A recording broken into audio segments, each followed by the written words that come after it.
Assalamualaikum warahmatullahi wabarakatuh. Perkenalkan, saya Azahra Rahmalia Putri dengan NIM 220141601369, mahasiswa Universitas Negeri Malang, Fakultas Ilmu Pendidikan, jurusan Pendidikan Luar Sekolah.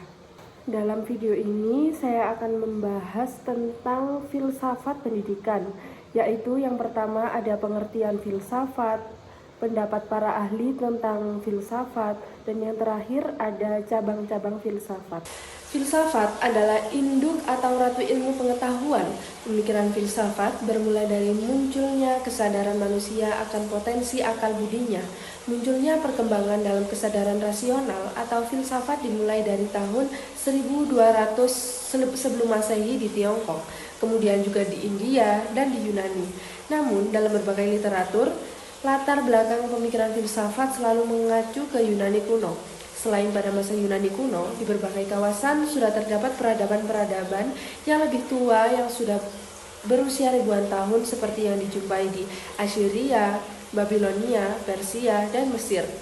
Namun, mereka masih memandang manusia sebagai makhluk remeh yang menyembah dewa dan raja-raja dengan kekuasaan yang absolut. Pandangan ini sangat berbeda dengan pandangan orang-orang Yunani mengenai harkat manusia. Mereka berkeyakinan bahwa manusia itu makhluk luhur yang mempunyai kebebasan. Melalui pandangan seperti ini pula, tampaknya Yunani kuno mampu melahirkan pemikiran filsafat seperti yang dikenal sekarang. Ini menurut Jalaluddin 2013. Menurut pendapat para ahli tentang filsafat, pengertian filsafat secara etimologi sangat beragam. Dalam pembahasan filsafat, perlu kiranya dikemukakan dalam subbab ini beberapa pendapat ahli tentang pengertian filsafat sesuai dengan pandangannya. Para filsuf merumuskan pengertian filsafat sesuai dengan kecenderungan pemikiran kefilsafatan yang dimilikinya. Seseorang Plato mengatakan bahwa filsafat adalah pengetahuan yang berminat mencari pengetahuan kebenaran yang asli, sedangkan muridnya Aristoteles berpendapat kalau filsafat adalah ilmu pengetahuan yang meliputi kebenaran yang terkandung di dalam ilmu-ilmu metafisika, logika, retorika, etika, ekonomi, politik, dan estetika. Lain halnya dengan Al-Farabi yang berpendapat bahwa filsafat adalah ilmu pengetahuan tentang alam maujud, bagaimana hakikat yang sebenarnya. Filsafat mempunyai tempat dan kedudukan khusus.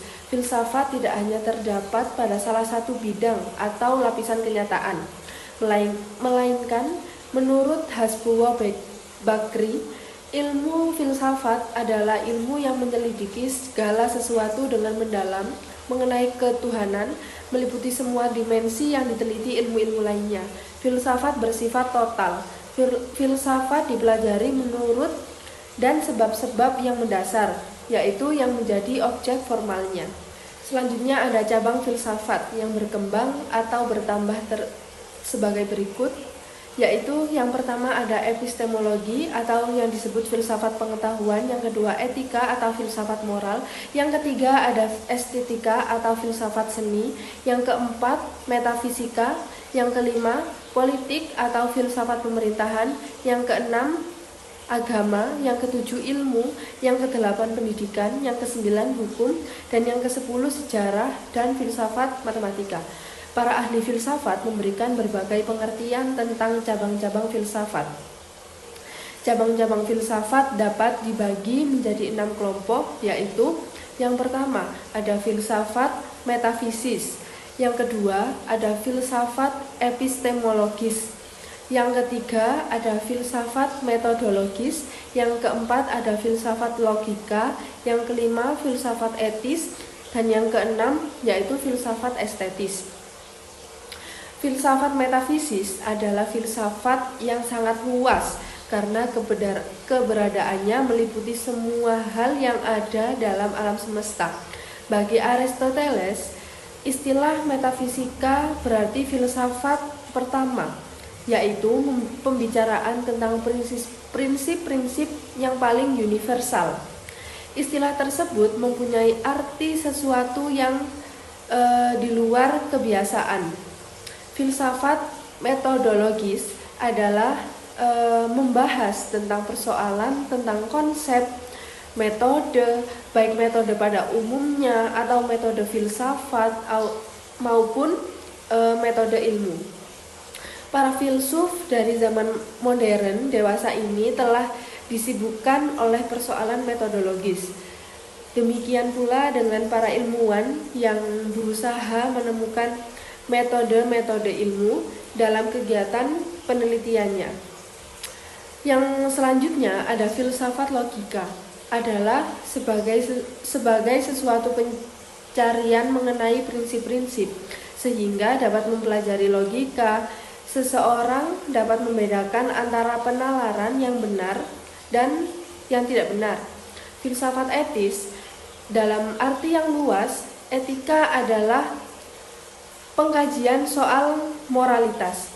Apakah yang benar dan apakah yang salah dalam hubungan antar manusia. Dalam moralitas dan etika ada 3 bidang besar, yaitu etika deskriptif, yang kedua ada etika normatif, dan yang ketiga matematika. Etika deskriptif berusaha untuk menjelaskan pengalaman moral dengan cara deskriptif. Etika deskriptif berusaha untuk mengetahui motivasi, kemauan, dan tujuan sesuatu tindakan dalam kelakuan manusia. Selanjutnya ada filsafat pendidikan, pada dasarnya menggunakan cara kerja filsafat dan akan menggunakan hasil-hasil dari filsafat tersebut, yaitu berupa hasil pemikiran manusia tentang realitas, pengetahuan, dan nilai. Filsafat pendidikan dalam kelompok dibagi menjadi 2, yaitu filsafat pendidikan progresif yang didukung oleh filsafat pragmatisme dari John Dewey dan romantis naturalisme dari Rousseau. Yang kedua ada filsafat pendidikan konservatif yang didasari oleh filsafat idealisme, realistisme, humanisme, dan supernaturalisme. Ini menurut Sokowati dan Dangi 2006. Filsafat hukum dilandasi oleh sejarah perkembangannya yang melihat sejarah filsafat barat. Filsafat hukum adalah ilmu yang mempelajari hukum secara fisiologis, maka objek filsafat hukum adalah hukum. Filsafat hukum tidak dimasukkan sebagai cabang ilmu hukum, tetapi bagian dari teori hukum atau legal teori atau disiplin hukum. Filsafat ilmu menjelaskan tentang perkara ilmu, apa yang menjadi landasan asumsinya, bagaimana logikanya, apa hasil-hasil empiriknya yang dicapai serta batas-batas kemampuannya. Ini menurut Soetriono dan Hanafi 2007. Selanjutnya ada filsafat ilmu. Filsafat ilmu adalah perbandingan akan kajian ilmu masa lampau terhadap kajian ilmu masa sekarang yang didukung dengan fakta ilmiah. Selanjutnya ada filsafat sejarah. Filsafat sejarah merupakan ilmu yang mempelajari serta menyelidiki teori yang berkenaan dengan perkembangan manusia.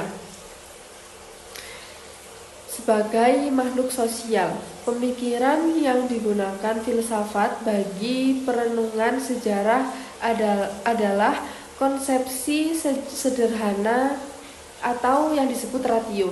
Ratio sendiri memiliki arti yaitu penguasa dunia, sehingga sejarah dunia memberikan proses rasional kepada kita, menurut Hegel 2002. Yang selanjutnya ada filsafat kebudayaan, menjadi penting karena memberikan petunjuk arah kemana manusia seharusnya berkembang dengan menyelidiki sedalam-dalamnya siapa manusia itu, kemana jalannya dan kemana tujuan akhir hidupnya, Yang selanjutnya ada filsafat politik. Didefinisikan sebagai refleksi filsafat tentang bagaimana kehidupan bersama diatur dalam keseimbangan. Soal-soal kehidupan bersama itu mencakup tata politik, bentuk negara, pengaturan pajak, dan tata ekonomi.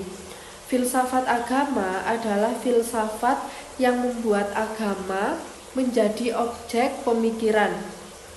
Dalam hal ini, filsafat agama dibedakan dari beberapa ilmu yang juga mempelajari agama, seperti antropologi budaya, sosiologi agama, dan juga psikologi agama. Selanjutnya ada filsafat kesenian, merupakan bagian kehidupan manusia. Setiap bangsa di dunia ini pasti mempunyai kekhasan dalam berkesenian. Dengan agama, kehidupan manusia akan menjadi lebih terarah. Selanjutnya ada filsafat bahasa. Ini merupakan cabang filsafat khusus yang membahas tentang bahasa sebagai alat dasar dan utama dari filsafat.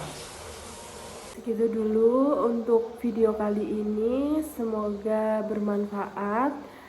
Kurang lebihnya mohon maaf. Wassalamualaikum warahmatullahi wabarakatuh.